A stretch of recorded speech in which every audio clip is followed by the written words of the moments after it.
বাংলা চলচ্চিত্রের বরেণ্য অভিনেতা প্রবীর মিত্র রোববার রাত 10:30টায় রাজধানীর একটি হাসপাতালে চিকিৎসাধীন অবস্থায় শেষ নিঃশ্বাস ত্যাগ করেন। তার ছেলে মিথুন মিত্র জানিয়েছেন, রাত 10:15 তার মৃত্যু হয়। 81 বছর বয়সী প্রবীর মিত্র দীর্ঘদিন ধরে শারীরিক জটিলতায় ভুগছিলেন। শ্বাসকষ্ট সহ অন্যান্য সমস্যা নিয়ে গত 22 ডিসেম্বর তাকে হাসপাতালে ভর্তি করা হয়। এরপর তার শারীরিক অবস্থা ক্রমশ অবনতি হতে থাকে।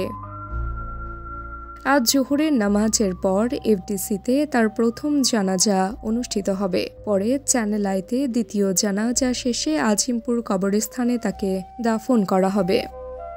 1943 সালের 18 আগস্ট কুমিল্লার চান্দিনায় জন্মগ্রহণ করা প্রবীর মিত্র পুরান ঢাকায় বেড়ে ওঠেন। স্কুল জীবন থেকেই নাটকে অভিনয়ের মাধ্যমে তার শিল্পী জীবনের সূচনা। 1969 সালে প্রয়াত এইচ আকবরের জলছবি সিনেমার মাধ্যমে চলচ্চিত্রে অভিষেক ঘটে তার।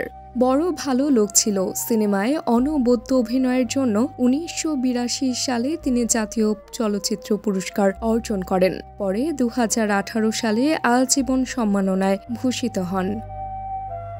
4 শতাধিক সিনেমায় অভিনয় করা এই কিংবদন্তির উল্লেখযোগ্য কাজগুলোর মধ্যে রয়েছে তিতাস একটি নদীর নাম, জীবন তৃষ্ণা, জালিয়াত, অঙ্গার, মধুমিতা, ফকির মজনুষা, অনুরাগ, গায়ের ছেলে ইত্যাদি। তার মৃত্যুতে বাংলা চলচ্চিত্র এক অসামান্য শিল্পী ও মহিরুহকে হারালো।